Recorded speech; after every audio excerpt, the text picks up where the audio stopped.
അങ്ങനെ ദശരഥ മഹാരാജാവ് ഒട്ടും നനച്ചിരിക്കാതെ അന്തമില്ലാത്ത സന്താപ സമുദ്രത്തിലേക്ക് വീണു.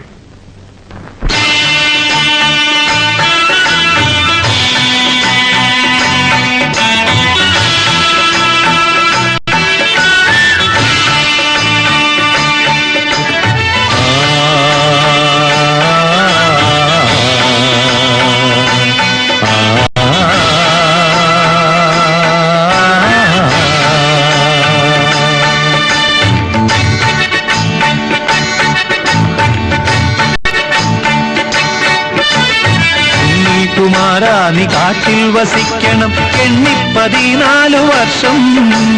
സ്വർണകിരീടം നീ മൗലിയിൽ ചാർത്തുവാൻ ഇന്നെനിക്കില്ലാത യോഗം, ഇന്നെനിക്കില്ലാത യോഗം. ഉണ്ണീകുമാരാ നീ കാട്ടിൽ വസിക്കണം 14 വർഷം. സ്വർണകിരീടം നീ മൗലിയിൽ ചാർത്തുവാൻ ഇന്നെനിക്കില്ലാത യോഗം, ഇന്നെനിക്കില്ലാത യോഗം.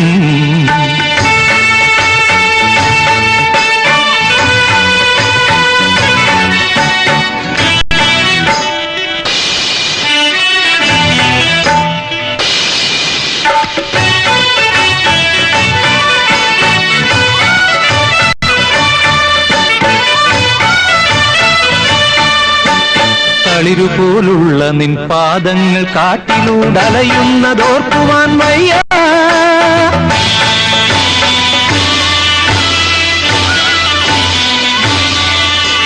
കളിരുപോലുള്ള നിൻ പാദങ്ങൾ കാട്ടിലൂടലയുന്നതോർക്കുവാൻ വയ്യ. വിഷനാദമിഴയുന്ന വീതിയിലൂടെ നീ വിഹരിപ്പതോർക്കുവാൻ വയ്യ. അരയിൽ നിന്നീ മലർ പട്ടഴിക്കെന്നുണ്ണി മരവുരി ചാർത്തുന്നതോർക്കവയ്യ, ഓർക്കവയ്യ. എങ്കിലും ഉണ്ണീകുമാരാ നീ കാട്ടിൽ വസിക്കണം 14 വർഷം. സ്വർണകിരീടം നിൻ മൗലിയിൽ ചാർത്തുവാൻ ഇന്നെനിക്കില്ലാത യോഗം, ഇന്നെനിക്കില്ലാത യോഗം. ഉണ്ണീകുമാരാ നീ കാട്ടിൽ വസിക്കണം 14 വർഷം. സ്വർണകിരീടം നിൻ മൗലിയിൽ ചാർത്തുവാൻ ഇന്നെനിക്കില്ലാത യോഗം, ഇന്നെനിക്കില്ലാത യോഗം, ഇന്നെനിക്കില്ലാത യോഗം.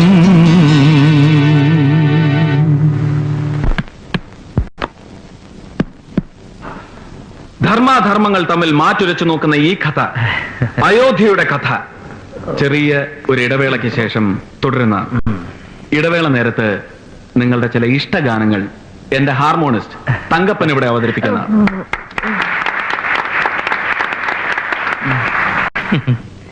ക്ഷമിക്കണം, കാഥികന് തെറ്റിപ്പോയതാണ്. ഞാൻ വെറും തങ്കപ്പനല്ല, മനോജ് കുമാറാണ്. Cine fame, radio fame. സൗന്ദര്യം വഴിഞ്ഞൊഴുകുന്ന അമ്മപെങ്ങന്മാരെ, എന്റെ ആരാധകരെ, ഞാൻ പാടുന്നതിനിടയ്ക്ക് പൊന്നാട, ജണ്ട്, റീത്ത്, ഹാരം, നോട്ടുമാല, നാരങ്ങ എന്നിവയൊക്കെ നൽകി എന്നെ സ്നേഹം കൊണ്ട് വീർപ്പൂട്ടിക്കരുതേ എന്നെ അപേക്ഷിക്കുകയാണ്. രാത്രികൾ പകലുകളാക്കി, പകലുകൾ ഗാത്രികളാക്കി, ഏകാന്തതയുടെ നിശബ്ദതയിൽ നിന്നും പെറുക്കിയെടുത്ത ഈ ഗാനത്തിന് പണ്ടെങ്ങോ കേട്ടുമറന്ന ഏതെങ്കിലും ഒരു പാട്ടുമായി സാമ്യം തോന്നിയാൽ അത് കേവലം യാദൃശ്ചികം മാത്രമാണ്. ഞാൻ തുടങ്ങട്ടെ. അങ്ങനെ ഘോര വനാന്തർഭാഗത്തേക്ക് പോകാൻ നിൽക്കുന്ന ശ്രീരാമനെ നോക്കി സീത ഇങ്ങനെ മൊഴിഞ്ഞു.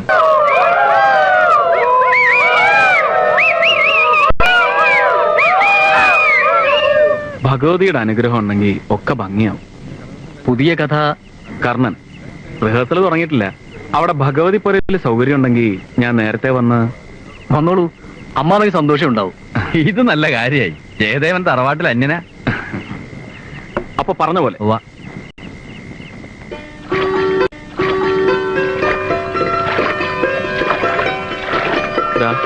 ആ കാണുന്നതിനും അപ്പുറമാണ് ഞാൻ ജനിച്ചു വളർന്ന ഗ്രാമം. ഇതിലേ വരുമ്പോഴൊക്കെ ശരിക്കും ബാല്യത്തിലേക്ക് തിരിച്ചെത്തിയ പോലെ. അതേ പുഴയും ആ കാറ്റും. ഒരു പാലം പോലും ഇല്ല ഇന്നും. ഒരു കലാകാരനെ മാടി മാടി വിളിക്കുന്ന മനോഹരമായ ഭൂപ്രദേശം. പുഴകൾ, മലകൾ, പൂവനങ്ങൾ, ഭൂമിക്ക് കിട്ടിയ സ്ത്രീധനങ്ങൾ. സർ, നമ്മുടെ വാൻകാരന് ശരിക്കും വഴി പറഞ്ഞു കൊടുത്തിട്ടുണ്ടല്ലോ. 10-32 കിലോമീറ്റർ ചുറ്റിക്കറങ്ങി വരേണ്ടത്. തങ്കപ്പ, മേക്കമാൻ സമയത്ത് എത്തുവോ? ഞാൻ ജയദേവൻ സാറിനോട് വീണ്ടും വീണ്ടും കേണപേക്ഷിക്കുകയാണ്, വീണ്ടും വീണ്ടും എന്നെ തങ്കപ്പനാക്കരുതെന്ന്.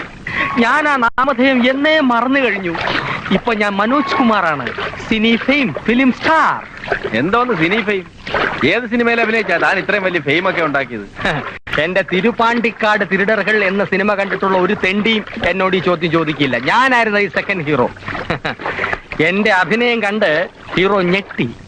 അല്ല, ഞാൻ അഭിനയിച്ച 16 റീല് വെട്ടി ആറ്റി തട്ടി ആ ദുഷ്ടരായ ഡയറക്ടർ. പക്ഷേ ഞാനത് ഈ പഴത്തൊലി ചവിട്ടി കമിഴ്ന്നടിച്ച് വീഴുന്ന ഒരു സീൻ ഒഴിച്ച് അത് മതിയല്ലോ ഭാവനാ സമ്പന്നനായ ഈ കലാകാരനെ.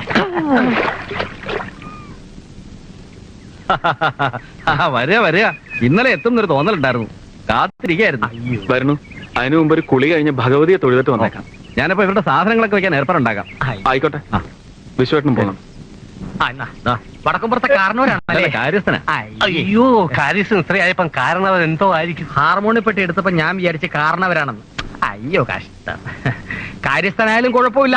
കേരളത്തിലെയും കോടമ്പക്കത്തിലെയും വലിയ വലിയ കാര്യസ്ഥന്മാർ എന്റെ പെട്ടി എടുത്തിട്ടുണ്ട്, ഞാൻ പെട്ടി കൊടുത്തിട്ടുമുണ്ട്. കേരളത്തിൽ ഇന്ന് ജീവിച്ചിരിക്കുന്ന ഏറ്റവും വലിയ കാര്യസ്ഥൻ ഞാനാ. 139 കിലോ 450 ഗ്രാം. ആണോ?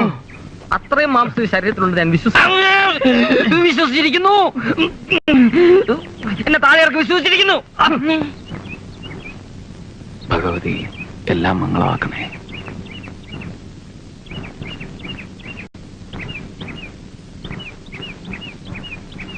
അറിയോ, എത്രയോ വർഷം എന്റെ അച്ഛൻ ഇവിടെ ശ്രീകാര്യക്കാരനായിരുന്നു. അയ്യപ്പ, വലിയ കാരണവരുടെ കാലത്ത് ഇവിടുത്തെ 10 ദിവസത്തെ ഉത്സവം എന്ന് പറയുമ്പോ 10 ദിവസം നീണ്ടു നിൽക്കുന്ന കലാമേള തന്നെയായിരുന്നു. വിശ്വേട്ടൻ മേലിടം വാസുദേവ ശർമ്മയുടെ ഹരിയത കേട്ടിട്ടുണ്ടോ? ഇല്ല, കേമാണെന്ന് കേട്ടിട്ടുണ്ട്. ജീവിതത്തിൽ എന്റെ വഴി കഥ പറച്ചിലാണെന്ന് ആദ്യം തോന്നിയത് സത്യത്തിൽ ഇവിടെ ഭഗവതിയുടെ മുമ്പിൽ മേലിടം കഥ പറയുന്നത് കേട്ടിരുന്നപ്പോഴാ. നല്ല ഓർമ്മയുണ്ട്, അമ്മയുടെ മടിയിൽ കണ്ണിമ ചിമ്മൂലും ചെയ്യാതെ കഥ കേട്ടിരുന്നത്.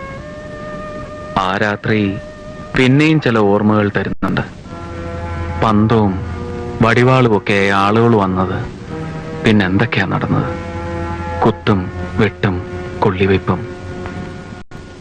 എന്തായിരുന്നു കാരണം? ഇപ്പോഴത്തെ കാരണവന്മാര് തമ്മിലുള്ള സ്വത്തുകാർക്കാന്നാ പറയണേ. പിന്നെ ചേരി തിരിഞ്ഞും കരതിരിഞ്ഞുമുള്ള പകയും പോരുവായി. ഒടുവിൽ ചോരക്കളി ശ്രീകോവിലേക്ക് കടക്കുന്നതായപ്പോ അച്ഛൻ വഴി തടഞ്ഞു നിന്നു. ആ പടികളിലാണ് വെട്ടും കുത്തുവേറ്റ് എന്റെ അച്ഛൻ മരിച്ചു വീണത്.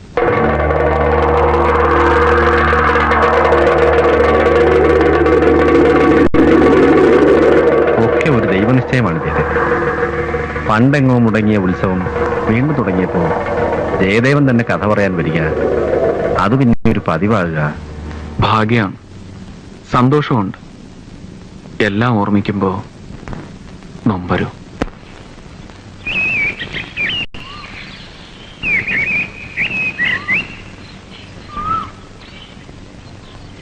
ആരുമില്ലേ? ആഹാ, അച്ഛൻ പറയണ്ടായി ജയേട്ടൻ എത്തുന്നു. ശാലിനി ഉത്സവത്തിന് വന്നതാവും. ഓ, ഉത്സവത്തിന് എത്തിയതന്നെ, പക്ഷെ ഇത്തവണയല്ല, കഴിഞ്ഞവണ. പിന്നെ പോയില്ല. ഞാൻ ഇത്തവണ വരുമ്പോഴെങ്കിലും ശാലിനി ഭർത്താവും കുട്ടിയും ഒത്ത് സ്വരൂപോടെ കഴിയുന്നത് കാണാന്ന് വിചാരിച്ചതാ. അതിപ്പോ ഞാനൊരാൾ മാത്രം വിചാരിച്ചിട്ട് കാര്യമില്ലല്ലോ.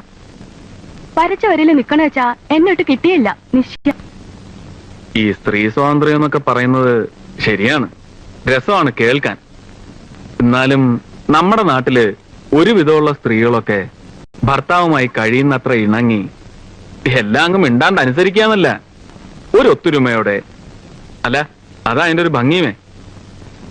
ഞാൻ പറയുന്നത്, ഒരു കുട്ടിയൊക്കെ ആയില്ലേ, ഭർത്താവുമായി ശാലിനി കഴിയുന്നത്ര ഒന്ന് അഡ്ജസ്റ്റ് ചെയ്ത്. എന്ത് അഡ്ജസ്റ്റ് ചെയ്യാൻ? അങ്ങോരൊരു പോങ്ങനാണെന്നേ. അല്ല, ഉറപ്പ്. തെളിവെന്താന്നോ അതിന്? തറവാട്ടിൽ തന്നെയുള്ള നിന്റെ നിൽപ്പന്നെ വന്നില്ലല്ലോ നാണുമൻ, ഭാര്യയെ പൂവിട്ട് എഴുന്നള്ളിച്ചോണ്ട് പോവാൻ.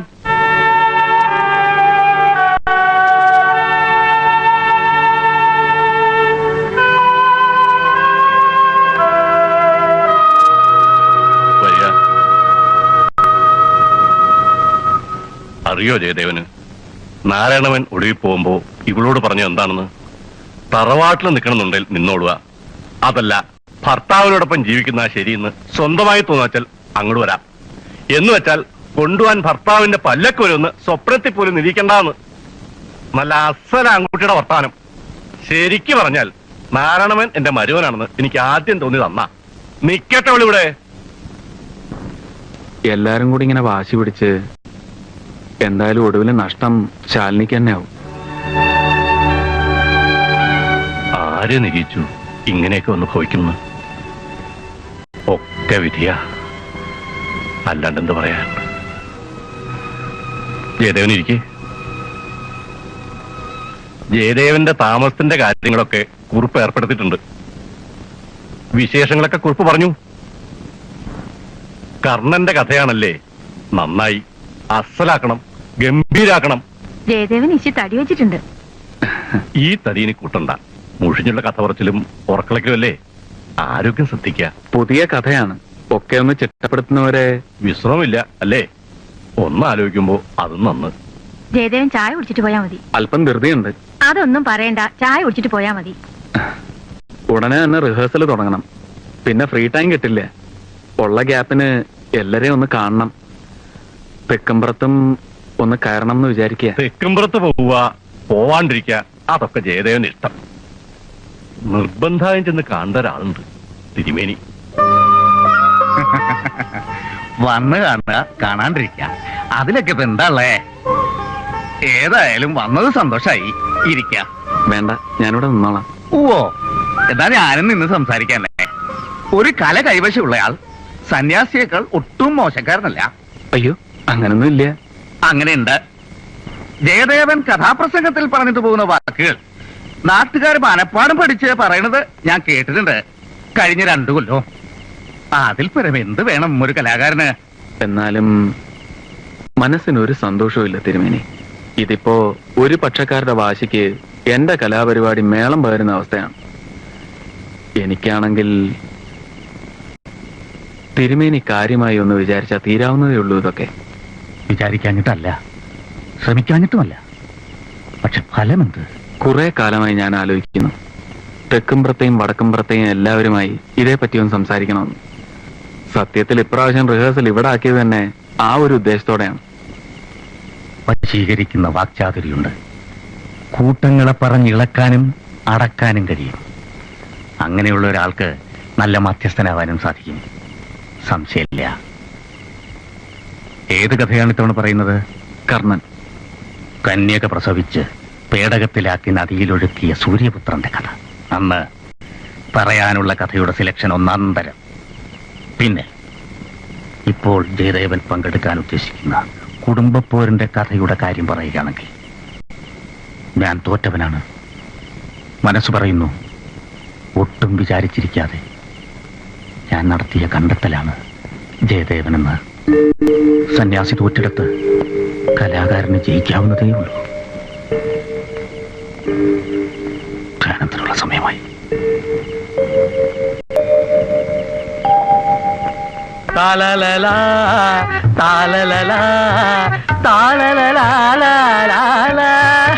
ജയദേവൻ എന്തോ ജയദേവൻ സാറ് കല്യാണിയാണ് പിടിച്ചിരിക്കുന്നത്.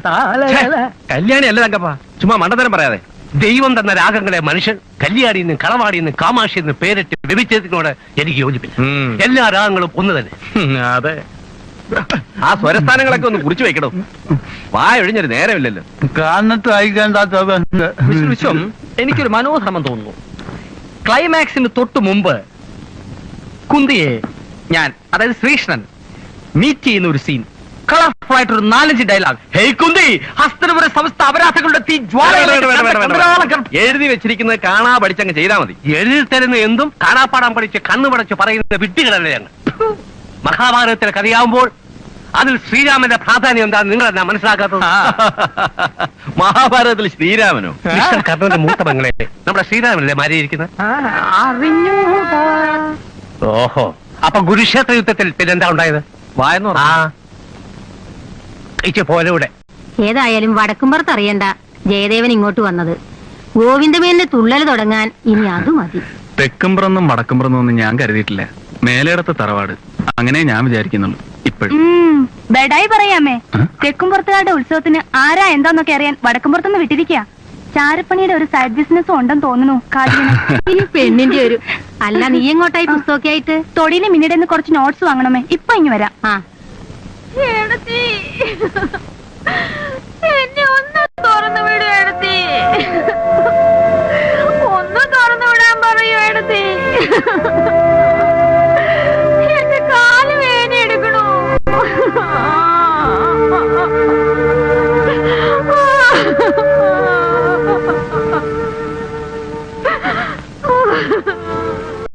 ശ്രീദേവിയുടെ അസുഖമൊക്കെ അങ്ങനെ കിടക്കുന്നു.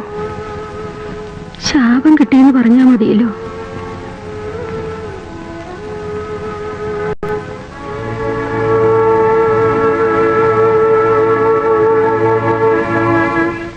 ഇന്നലെ എവിടെയായിരുന്നു പണിയണ്ട? പാപ്പരക്കൽ അമ്പലത്തിൽ. ആ, ചെക്കന് ക്ഷീണാണല്ലോ. എന്താ ഒന്നും കൊടുക്കാറില്ലേ? നാടുകാർ വരുമ്പോഴേ എന്നെ ഒന്ന് കാണാൻ പറയോ?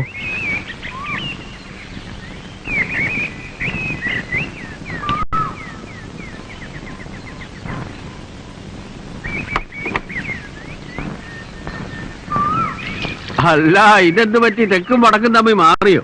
തെക്കെന്നും വടക്കെന്നും ഭേദം ഉണ്ടെങ്കിലല്ലേ? ഭേദമുണ്ടോ? ഭേദമുണ്ട്. അതിന്റെ ഏറ്റവും വലിയ തെളിവാ വടക്കുംപുറത്തുകാരുടെ ആളായി താനിപ്പോ ഇവിടെ കഥ പറയാൻ വന്നത്. ഇദ്ദേഹം എന്ന് പറഞ്ഞ മരിക്കുമായിരുന്നു അപ്പുമാര്. ആ അപ്പുമാരെ മോൻ എങ്ങനെയാ ഗോവിന്ദമേന്റെ ഉടവാള് പിടിക്കണമെന്നേ ഉള്ളു സംശയം. ഉടവാളിന്റെയും പരിചയുടെയും ലോകമൊന്നും എനിക്കറിയില്ല. രണ്ടു കുടുംബക്കാർ ഒന്നിച്ചു നിൽക്കുന്നത് കാണണേന്നുള്ള പ്രാർത്ഥനയുള്ളൂ എനിക്ക്.